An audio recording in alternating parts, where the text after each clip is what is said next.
23 বছর পর অস্ট্রেলিয়ার মাটিতে টেস্ট খেলতে নেমেছিল বাংলাদেশ। লক্ষ্য ছিল ভালো ক্রিকেট খেলা, লড়াই করা। কিন্তু ডারউইনে তারা যা করে দেখালো সেটি শুধু লড়াই নয়, অস্ট্রেলিয়াকে তাদেরই মাটিতে হারিয়ে ইতিহাস লেখা। দ্বিতীয় টেস্ট 3 দিন হাতে রেখেই হারতে হয়েছে ঠিকই, তবে সিরিজ শেষ হয়েছে 1-1 সমতায়। আর তাই প্রশ্ন উঠতেই পারে, দ্বিতীয় টেস্টের হার কি মুছে দিতে পারে প্রথম টেস্টের সেই ঐতিহাসিক জয়? বাংলাদেশ অধিনায়ক নাজমুল হোসেন শান্তর উত্তর একেবারেই না, বরং তার এক বাক্যেই যেন পুরো সিরিজের গল্পটা ধরা পড়ে। আপনারা কি ভুলে গেছেন প্রথম টেস্ট? আমি তো ভুলি নাই। প্রথম টেস্টের জয় যে কত বড় অর্জন, দ্বিতীয় টেস্টের ফলই যেন সেটিকে আরও স্পষ্ট করেছে। এই সিরিজে বাংলাদেশের সবচেয়ে বড় প্রাপ্তি হয়তো এখানেই। অস্ট্রেলিয়ার মতো দলের বিপক্ষে জেতা এখন আর কেবল স্বপ্ন নয়, বাংলাদেশ সেটি বাস্তবে করে দেখিয়েছে। হাসান মাহমুদের আগুনঝরা বোলিং, তানজিদ হাসানের সেঞ্চুরি, মিরাজের ফাইফার আর দলনেতার ৮০ ঘরের ইনিংস, সব মিলিয়ে ডারউইনে বাংলাদেশ লিখেছে নতুন এক অধ্যায়। দ্বিতীয় টেস্টে অবশ্য সেই ধারাবাহিকতা ধরে রাখা যায়নি।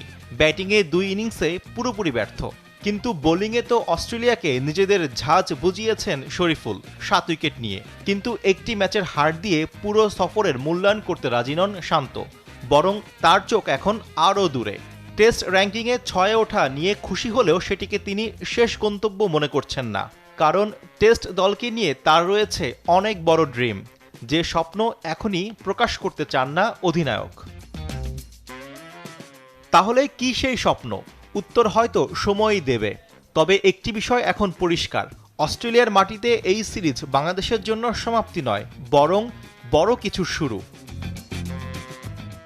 23 বছর পর ফিরে এসে অস্ট্রেলিয়াকে হারানো, সিরিজ ড্র করা এবং নিজেদের সামর্থ্যের নতুন প্রমাণ দেয়া, বাংলাদেশ এবার শুধু একটি সিরিজ খেলেনি, ভবিষ্যতের জন্য একটি বার্তাও দিয়ে গেছে।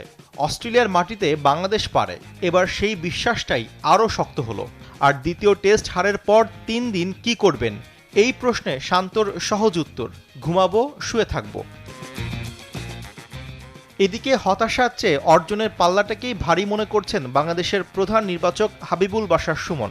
তার চোখে অস্ট্রেলিয়ার মতো শক্তিশালী দলের বিপক্ষে সিরিজ ড্র করাও বাংলাদেশের টেস্ট ক্রিকেটের জন্য বড় এক সাফল্য। 2003 সালে বাংলাদেশ অস্ট্রেলিয়া গিয়ে টেস্ট খেলেছিল হাবিবুলের নেতৃত্বে। 23 বছর পর সেই দলটার প্রধান নির্বাচক তিনি।